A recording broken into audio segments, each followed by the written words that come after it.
Si le grain de blé tombé en terre meurt, il porte beaucoup de fruits. Frères et sœurs, déjà 5 semaines que nous cheminons dans le désert, dans la prière, l'aumône et le jeûne. C'est le temps d'un bilan avant la dernière ligne droite, le moment de plancher sur l'itinéraire emprunté jusqu'ici, sur le sentier du pardon et de la réconciliation, sur les chemins de l'amour.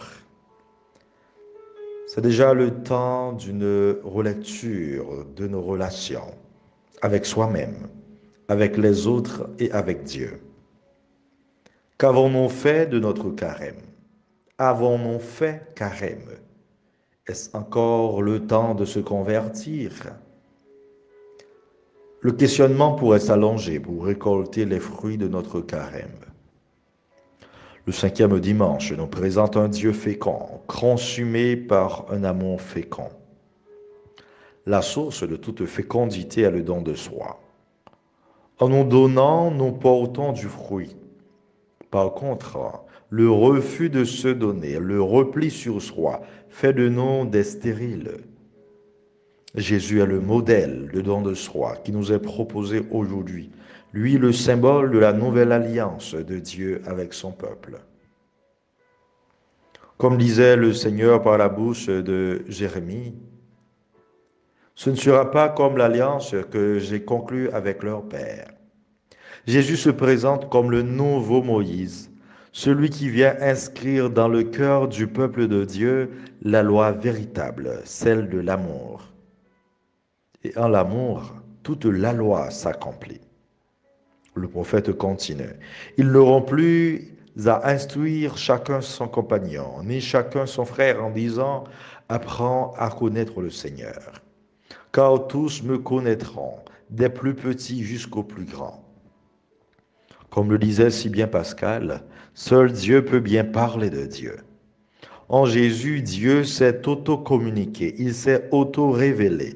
C'est pourquoi nous disons qu'il est le tout dit du Père. Cette révélation atteint son apogée au pressoir de la croix. En nous donnant accès à la connaissance de Dieu, Jésus nous révèle qui nous sommes vraiment, des enfants chéris de Dieu, appelés à vivre son amour oblatif. Il n'est pas de plus grand amour que de donner sa vie pour ceux qu'on aime.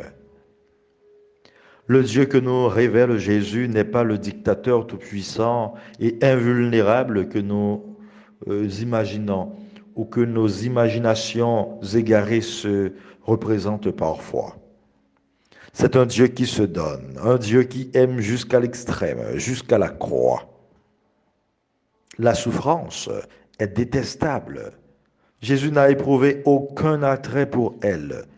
Il vit sa mort comme une obéissance à sa condition d'homme fragile, comme une solidarité à l'humanité souffrante. En relisant la lettre aux Hébreux, nous pouvons reprendre, bien qu'il soit le Fils, Jésus a pris par ses souffrances l'obéissance et conduit à sa perfection. Il est devenu, pour tous ceux qui lui obéissent, la cause du salut éternel. En annonçant ultimement sa passion et sa mort-résurrection, Jésus nous parle de son heure, l'heure d'être glorifié par son Père. En lui, le chemin de la croix est devenu le chemin de la gloire, car c'est sur la croix que le Fils de l'homme sera glorifié. Comment nous approprier de cette vérité? Frères et sœurs, les souffrances, les difficultés, les maladies ne sont que des chemins de délivrance, des chemins de salut.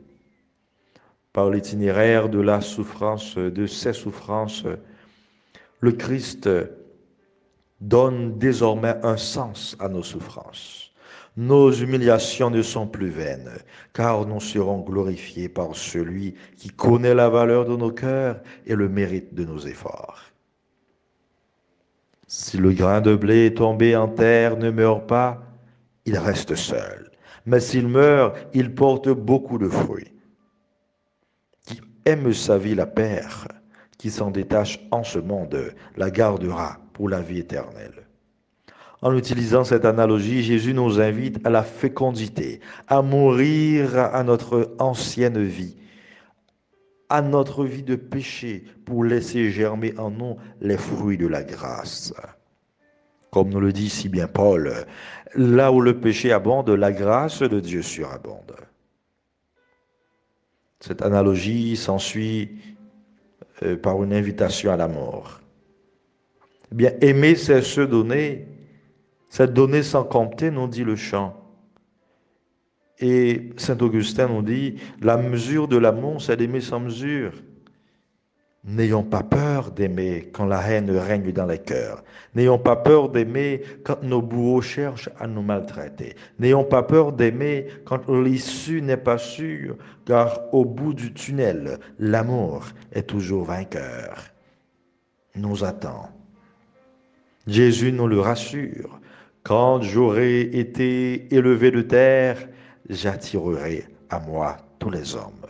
Prions le Seigneur, alors que nos souffrances s'alourdissent et apparaissent invincibles, de nous libérer de tous les maux qui nous rongent, la haine, la division, l'insécurité dans toutes ses formes, la corruption, etc., pour qu'enfin renaisse en nos cœurs l'espérance de lendemain meilleur, que nous soyons comparables aux grains de blé tombés en terre, et nous porterons des fruits de justice, de paix et d'amour pour un monde renouvelé dans le Christ ressuscité.